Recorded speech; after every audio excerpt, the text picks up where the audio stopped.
Evening. So while I've been preparing for this, I've been grappling with, do I write notes or do I write it word for word? And I'm beginning to think, or wish I'd done it word for word, but never mind. Anyway, here we go. So yeah, I'm Jo, married to Paul, over there. Mum of Phoebe, who's at home, and who most of you will know. And as I've been preparing for this, as I started to prepare for this, I noticed a quote. And the quote was, God takes you to places you don't understand just to bring you to the place that he wants you to be. And when I read that, I kind of thought, yeah, that makes sense to me. And I'm going to explain a little bit why. Also, we have heroes in the Bible. Those of us that read the Bible and know the Bible, we have heroes in the Bible. My hero is Ruth. She's a strong woman of faith. And I'm not going to compare myself to her at all, but she's a very good example of somebody that who had faith in very difficult times, and somebody that I would want to be like, really. So, me, I was very fortunate. I was brought up in a Christian home, and we lived in Cornwall, and I grew up in this church. I came to Sunday school here. I had the privilege of being taught by Rachel Chestrail, who many of you may have heard of, and some of you may know, and Joy Sumner. I also went to school in Perranporth, and I am that elusive person that Andrew Chappell used to teach for 2 years, I believe. What a joy that was. So I came to church here. I was brought to church here. My parents went to Green Lane, the Brethren Church, down the road. My dad was an elder there, and they knew that there was no children's work there, and that myself and my brothers were going to get bored. So they brought us here to the Sunday school so that we could be taught here. Quite forward thinking, you might think. Yes, absolutely. Because here we found our home as children. We found our families, we found encouraging people, we found mentors, we found great youth leaders, and we grew up here, me and my brothers. And I've written down here teenage angst. Yeah, I went through my teenage angst in this church, all of that kind of stuff, all the messy stuff of teenage life I experienced here and was supported through by lots of people that came here and supported me. Many of which have gone on and are in different places now, but I'm in touch with still. At the age of about 14, I came to the conclusion I needed to be baptised, and I was in this very baptistry. And that was an amazing night. I think there was about 8 of us that were baptised, one after the other, and it was a full church, very, very busy, lots of people. So I had quite a privileged upbringing, I think a lot of people would think. Quite idyllic, really. My parents, provided for us all. We were supported. We were happy. My life was pretty nondescript, really. It was great. At 18, I went to university and took the opportunity to go as far away as possible from Cornwall. So I went to Lancaster, had a brilliant time. Yeah, Jordan, I did go to see you. Yeah. I went to the Christian Union. I went to church. I threw myself into it, made loads of friends. The Lord gave me some brilliant friends who I am still in contact with now, and we still support each other. And I was enjoying life, and life was great. And that was my life. As I thought, here I am. I've made it. I'm at university. All is good. And I always say my life's a life of 2 halves, because at the end of my first year of university, life changed quite dramatically for me. As I came home from university, after that first year on a high, I've done it, yeah, great, get a job for the summer, enjoy myself. I came home to the news that my dad was leaving my mum, and he'd had enough, and off he was going, and there was nothing we could do about it.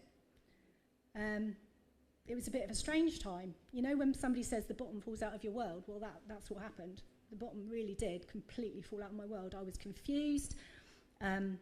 Everything that he brought us up to believe, everything that he stood for was just kind of turned tail, and I was just confused. I was like, what's going on? Don't understand. So it was a confusing summer, very confusing summer. But I still trusted in the Lord, and I still shared with my friends here. My friends here supported me and prayed with me. And I just got through the summer, and I went back to university, not really knowing what was going on at home. It was a bit of chaos, but I knew that God was in control. I knew that it would be okay. So I threw myself back into life, and in true middle-class style, I kind of buried everything emotionally. Didn't talk about it, got on with my life, got through my second and third year, and by which time my dad had officially gone, and my mum was at home, sorting out everything, moving to a new house. And I remember when I think Christmas in my third year, when she'd finally moved, and I had to ring up the day I was going home to get directions to where I was going, because I didn't know where home was anymore, which is a bit odd. But there you go. So I trusted in God. I trusted what was going on in my life. I graduated. I'd met somebody. He was a Christian, and he asked me to marry him, and I said yes. And a year after graduating, we got married, and we lived in Cornwall. We both got jobs. We were settled. We were trusting God. We were involved in a church. I had our first baby. We had Jonah. Some of you will know Jonah, who's now 21, which is quite scary. That was pretty traumatic, but we got through it. And then in 2003, Holly was born. She was a very difficult baby, used to cry all the time. And at that point, because of my husband's work, we moved. And I became quite isolated, quite lonely, difficult baby. I was very sad. No church. We weren't plugged into a church at all. And then in 2004, if it's possible, the bottom dropped out of my world again. When I just put Holly to bed for a nap, I had a knock on the door of a man who wanted to tell me that my husband was having an affair with his wife or partner. So, where do we go from here? Of course, I spoke to him about it. I wanted to know what was going on. And things carried on for a year, really, whilst we figured out what happened, what was going on, what he wanted to do, what was going to happen with our family, with our children, with our house, and everything. And in those times, I can remember, again, crying out to God. John, you talked about crying and stamping your feet and crying out to God. Yeah, I've been there. It was a very, very hot summer. In the house I lived in at the time, we had very cold tiles, and I just remember putting the children to bed and just lying down on these tiles and just crying, because I just didn't know what to do anymore. I just thought, well, God, what's happening here? Why are you doing this to me? What's happening here? So carried on with my very confused self. But what happened after that was that I then moved back to where my family was and where my church family was, and who the people that were supporting me and the people that were loving me and helping me, really, practically as well as emotionally. So I was on my own. I was in a house. I had 2 children to look after. I was working as well by this point, settled back into life in the church. Things were good again. I felt comfortable in my own skin, comfortable in my relationship with the Lord. I felt a bit like I'd let people down because of everything that was going on. But, I was working through it, described myself as a work in progress. And then in 2006 or 7, except 2007 it was, through a series of events, the Lord brought Paul and I together. But not geographically. He lived in Derby, and I lived in Cornwall. And I had 2 children, so I couldn't move. So it was all down to him. And he did decide that he was going to push the door and see what would happen. And he got a job, and he found somewhere to live. And those of you who know Paul's testimony will know that the Lord was very much in that as well. And the 10th of July in 2009, on a rainy Friday afternoon, down at Gwithian, Paul asked me to marry him, and I said yes, and we got married a year later. And that should be the end of the story, shouldn't it? Another happy story. And it is, to all intents and purposes. Obviously, blended families, they're not easy. They're really difficult, and the last few years have been very tricky with some teenage children. But we've trusted in the Lord, and we've done it together, and the Lord's been in it completely. last year, through a combination of work issues, a pandemic, and probably a lifetime of unresolved emotional issues, I finally broke down emotionally and mentally. A mixture of anxiety, guilt, depression. Kind of wanted to go to sleep. I was fed up. Wanted to go to sleep and just didn't want to wake up anymore. I had some really good counselling. But the best thing was just stopping. I was signed off work. The children were at school. Paul was at work. And I would just sit in the quiet because I could.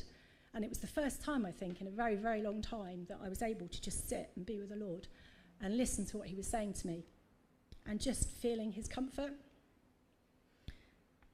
So that 6 months kind of helped me. It helped me work through a lot of issues. Don't get me wrong, I still experience a bit of anxiety.